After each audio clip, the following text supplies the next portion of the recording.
No começo do século XIX, às vésperas da Conferência de Berlim e da chamada Partilha da África, o continente não era totalmente conhecido pelos europeus. Desde o século XVI, o Ocidente vinha mapeando as regiões costeiras e nortenhas da África. No meio desses mapas havia um grande vazio. Era o coração da África. O coração da África, o centro do continente, era a Bacia do Congo.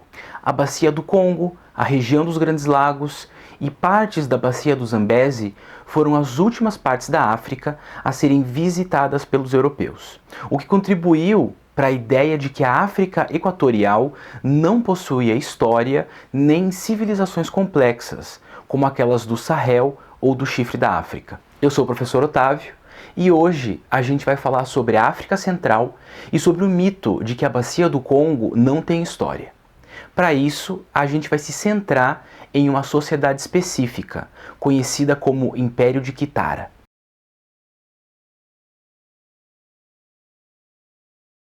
Para falar sobre o desenvolvimento histórico do centro da África, a gente precisa lembrar do mapa etnolinguístico do continente. Uma boa parte das línguas faladas ao sul do Sahel vem de uma família linguística conhecida como Bantu, que por sua vez deriva de um grande grupo linguístico ancestral conhecido como nígero-congolês, ou Níger-Congo. O termo Bantu é um neologismo criado pelo linguista alemão Wilhelm Bleck e é composto pelo prefixo ba, que significa povo, e pela raiz ntu, que denota um coletivo, uma coisa, uma entidade. O popular termo sul-africano Ubuntu segue essa mesma etimologia. Grupos falantes de línguas que seriam reconhecidas como Bantu se espalharam pelo centro e pelo sul da África ao longo de alguns séculos em um fenômeno popularmente conhecido como migrações Bantu.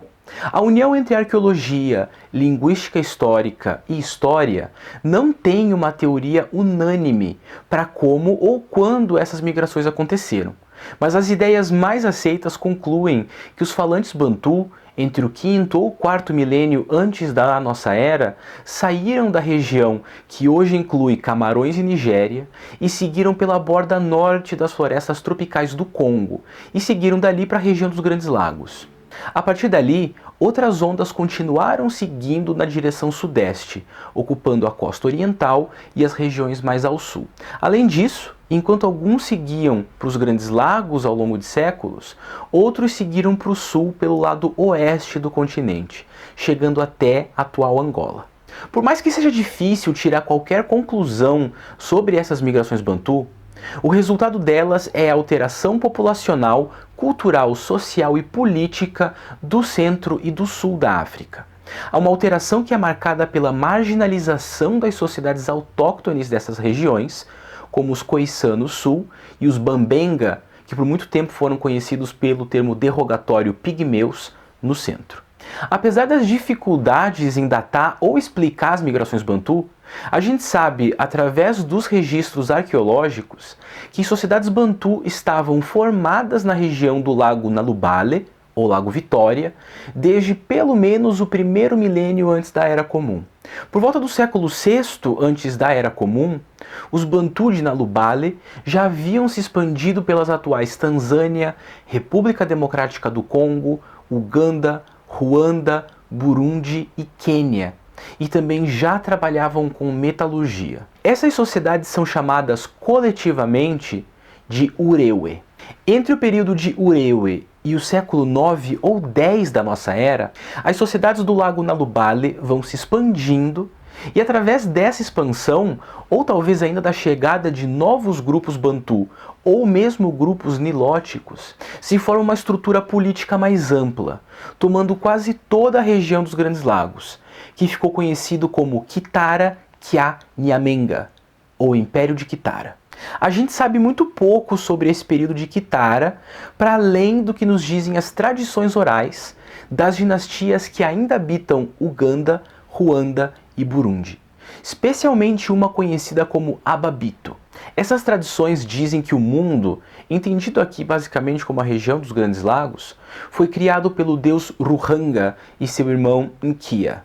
Nkia tinha 4 filhos, Cantu, Kairu, Kahuma e Kakama, que deram origem à humanidade e aos ofícios fundamentais da sociedade, como a metalurgia.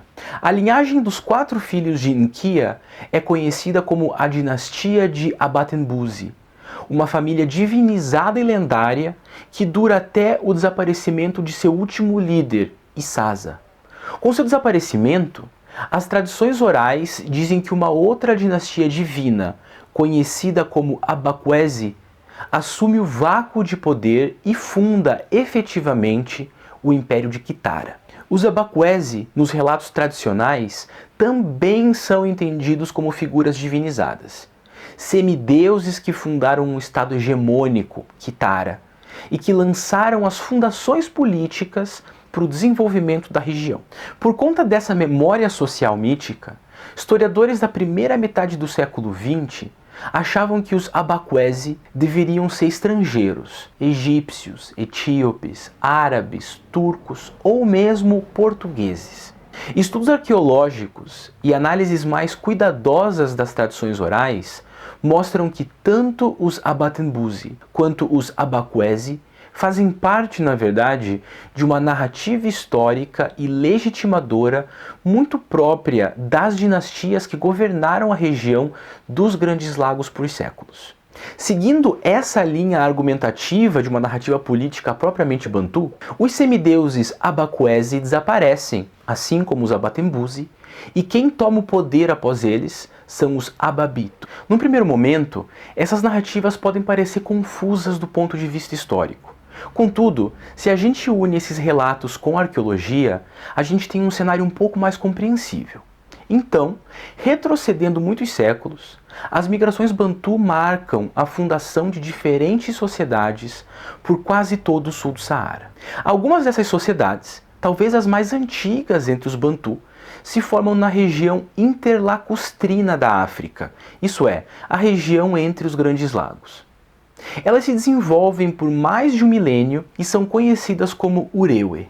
Por volta do século X, uma dinastia que pode ter surgido de Urewe ou não, se assenta no atual Uganda e é conhecida como Abatembuzi. Os Abatembuzi, tidos pela tradição oral como deuses, devem ter governado um estado cada vez mais centralizado até os séculos XIV ou XV, quando os Abakwezi assumem o poder e reinam por pouco tempo, até serem substituídos pelos Ababito, que se mantêm em Uganda até hoje. Nesse período nebuloso, entre os Abatembuzi e os Abakwezi, as estruturas políticas dos Grandes Lagos se centralizam sob o nome de Kitara, que pode ser entendido como o maior e mais antigo estado da região centro-norte da África. Kitara, enquanto estado hegemônico, parece ter durado pouco tempo. Com o fim dos Abakwezi, seja lá quem eles tenham sido, a estrutura política da região se divide em reinos menores, que podem ser vistos em Uganda até os dias atuais. Uganda, o país, é composto por 5 reinos bantu tradicionais: Toro, Busoga, Bunyoro, Buganda e Rwenzururu. É possível que todos esses reinos tenham derivado, em maior ou menor medida, de Kitara. Não é à toa, o reino de Bunyoro é também chamado de Bunyoro-Kitara, governado até hoje pelos Ababito. No período em que Kitara foi hegemônica, provavelmente entre os séculos 10 e 15 da nossa era, vários aspectos sociais e culturais que marcaram o desenvolvimento histórico da África Central foram acentuados. A importância da criação de gado, as estruturas administrativas, o alistamento militar a serviço do governante, a metalurgia, o plantio de café e a prática de terraplanagem com fins defensivos. Além disso, a existência de Kitara e sua transformação em reinos menores que existem até hoje, como Bunyoro-Kitara, Buganda e Busoga, nos mostra mais uma vez que a gente não pode tentar entender o tempo histórico da África a partir de divisões tradicionais como história antiga, história medieval, história moderna e história contemporânea. Os intervalos temporais africanos são muito mais fluidos e longos do que a historiografia tradicional costuma pensar. E nessa fluidez, O passado distante de Kitara vive no presente através de narrativas políticas, legitimações dinásticas e memórias comunitárias dos reinos Bantu tradicionais de Uganda. Mas talvez o mais importante aspecto que surja a partir de uma discussão sobre o Kitara Kya Nyamenga, o Império de Kitara, diga respeito à importância das tradições orais para o estudo da história. A história de Uganda, ou seja, a história de Bunyoro Kitara, anterior ao século XIX, só pode ser compreendida através da história oral. Isso significa que a história da região interlacustrina da África, e em certa medida, uma grande parte de toda a história da África Bantu, só pode ser compreendida através da história oral. A gente não pode simplesmente entender que o relato oral é inferior ou menos preciso que o relato escrito, mas que essa é a forma por excelência de interpretação do passado na África nígero-congolesa. E a gente precisa de ferramentas interdisciplinares e um olhar muito crítico e aguçado para dar o devido valor a esses relatos orais. A gente precisa mobilizar história e arqueologia, por exemplo, para conseguir colocar as tradições e os relatos em um contexto que seja, para nós, compreensível. Como a historiografia, por muito tempo, entendeu que a tradição oral era pouco rigorosa com os fatos e então, por natureza, inferior ao texto escrito, a história da África Central, ou melhor, a história da África Bantu, foi esquecida e relegada ao campo do folclore, ou pior ainda, do tribalismo ahistórico.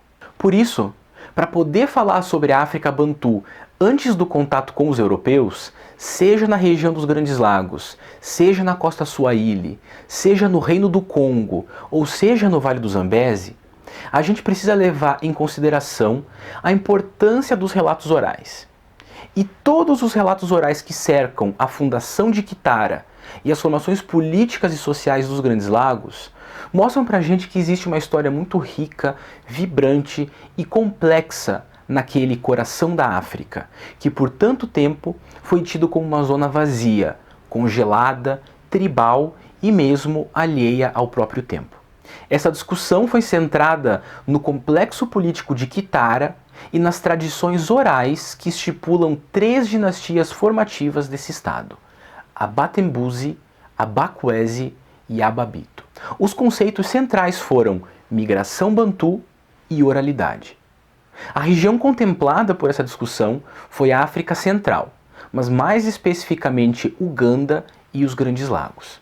A bibliografia usada para embasar um pouco dessa discussão está aí na tela e, como sempre, ela pode ser acessada no Padlet da nossa disciplina de História da África 1. Muito obrigado e bons estudos!